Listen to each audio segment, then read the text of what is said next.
ও বাবা, মালিকের সেই বড় জিনিসটার নাম কি একটু বলো। বাবা এবার একটা চিৎকার বানিয়ে ডেকে ডেকে বলে, সন্তান, সেটা হলো তোমার বাবার মালিকের রহমতের চাদর।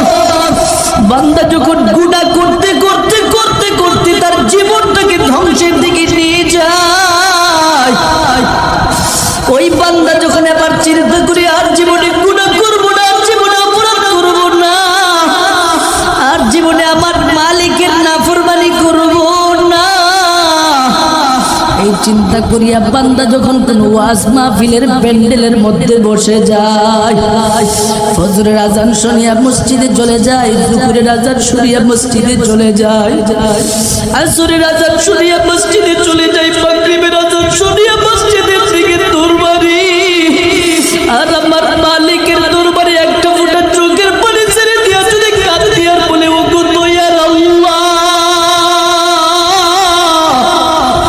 আমার জীবনের গুনার চাই থেকে তোমার রহমতের চাদর অনেক বড়, আমার মালিকের দয়ার সাগরের মধ্যে এই মুহূর্তে তরঙ্গ তৈরি হয়ে যায়। এরে মুসা, আমার বান্দা যখন তার সন্তানের সম্মুখীন আমি মালিকের দয়া নিয়ে, আমি মালিকের দয়ার সাগরের বরত্ব নিয়ে বর্ণনা শুরু করে দেয়, আমি আল্লাহর রহমতের দরিয়ার মধ্যে এমন ভাবে তরঙ্গ উঠে যায়, আমি মালিক আর দেরি করতে পারি নাই, আমার এই বান্দাটাকে সাথে সাথে গুনাহগারের কাতার থেকে নামটাকে মুছিয়া নেককার বান্দা হিসাবে পরিপূর্ণভাবে কবুল করে নেয়। তওবা করে আবার তওবা ভাঙ্গিলাম, অবশেষে খাঁটি তওবা করিলাম, অবশেষে খাঁটি তওবা করিলাম, এ জীবনে না করিলাম বন্দেগী, গুনাহ করে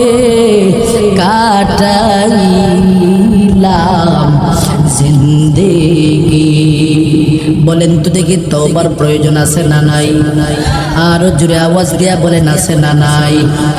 একমাত্র কার দিকে মুখোমুখি হয়ে তওবা করতে হবে? জবানটা খুলে বলেন, কার?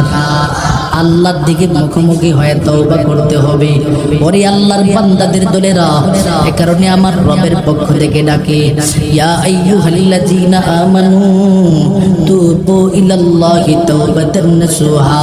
মুমিন রে, তোমরা খাঁটি দিলে আমি রবের নিকটে তওবা করো, খাঁটি দিলে আমি আল্লাহর কাছে ক্ষমা চাও। আসা রাব্বুকুম আইয়ুকাফিরা আনকুম সাইয়্যাতিকুম।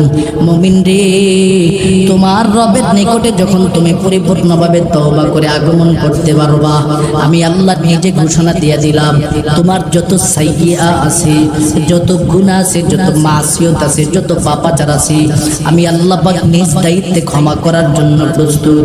শুধু ক্ষমা করব না, ওয়ায়ুদখিলাকুম জান্নাত, তোমাদেরকে আমি আল্লাহ পাক জান্নাতের অন্তর্ভুক্ত করে নেব। ওরে আল্লাহর বান্দাদের দলেরা, এই জন্য আমার নবী সাহাবায়ে কেরামরা নিজের জীবনটাকে সেই তওবার মাধ্যমে সাজাইছে, নিজের জীবনটাকে সেই ইস্তেগফারের মাধ্যমে সাজাইছে। কেমন তওবা করেছে, এমন তওবা করেছে, এই তওবার উদাহরণ আমাদের সম্মুখে এমন ভাবে দেখায় গেছে, যার ফলে আমার নবীজি তাদের ব্যাপারে ঘোষণা দিতে বাধ্য হয়েছে, গোটা মদিনা নগরীর সবার চেয়ে থেকে শ্রেষ্ঠ বান্দা সেই সাহাবীটা হয়ে গেছে।